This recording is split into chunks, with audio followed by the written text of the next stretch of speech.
It was 2 a.m. when Shirley Ann's car pulled into the front yard at Genevieve's Colorado home. Once she was parked, a light illuminated at the front door, and Jen, her short, stocky frame shrouded in a nightgown, appeared on the porch. "I'm glad to see you made it," she said. "It's been a long drive," Shirley Ann replied. Moments later, Shirley Ann, tall and thin, with 2 bags in tow, was in the foyer of the home, hugging her longtime friend. "It's good to see you," Jen said. "Go to the guest room and get a good night's sleep. I'll serve coffee at 8. "Thanks," Shirley Ann replied.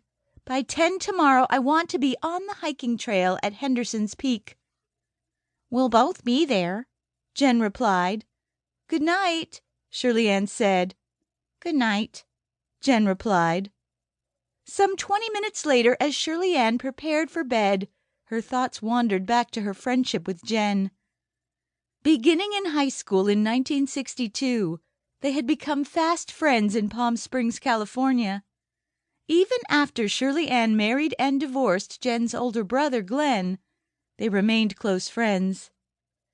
Now, in 2005, they had been friends for more than 40 years. Although both owned homes in Palm Springs, Jen later purchased the Colorado home so she could be near her ailing mother, Pauline. After Jen moved, Shirley Ann made frequent weekend trips from Palm Springs to Colorado to visit and go hiking. Finally finished in the bathroom, Shirley Ann crawled into bed and turned off the light. Although she was tired from the long drive, she lay wide awake, excited at the prospect of going hiking the following morning. "Tomorrow is going to be a good day," she told herself. "Jen and I will have lots of fun in the mountains." Moments later, she was sound asleep. The following morning, promptly at 8, Shirley Ann heard a rap at the door. She got out of bed, slipped on a nightgown, and went to the door. When she opened the door, Jen peered at her, as if she had seen a ghost. "What's wrong?" Shirley Ann asked. Jen didn't answer. "What's wrong?" Shirley Ann asked again. "Tell me what's wrong." "Pauline is dead," Jen said finally. "What?" Shirley Ann replied. "When did you hear that?" "Just now," Jen replied. "The assisted care facility said she died in her sleep early this morning. They took her body to the funeral home." Shirley Ann's face grimaced in frustration.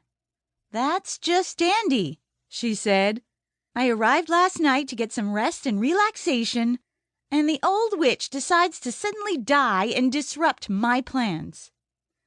"Now, Shirley Ann," Jen replied, "don't be talking like that. She was my mother. I know you and she had your problems, but please show some respect now that she has passed." "I'm having nothing to do with her," Shirley Ann said. "I'm going to go hiking. As far as I'm concerned, she can burn in hell.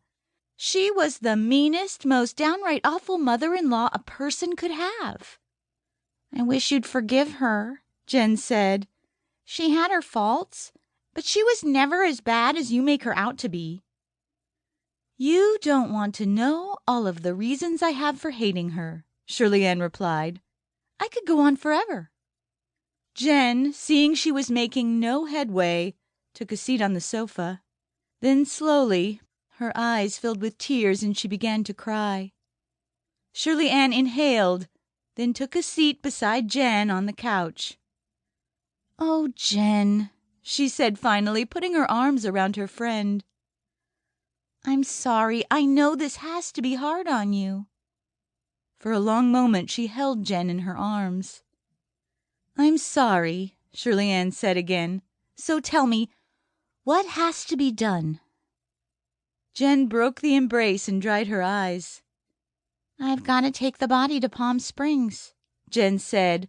"Her insurance policy says she has to be cremated in Palm Springs." "You have to take her?" Shirley Ann said. "You mean the policy doesn't cover her transportation to Palm Springs?"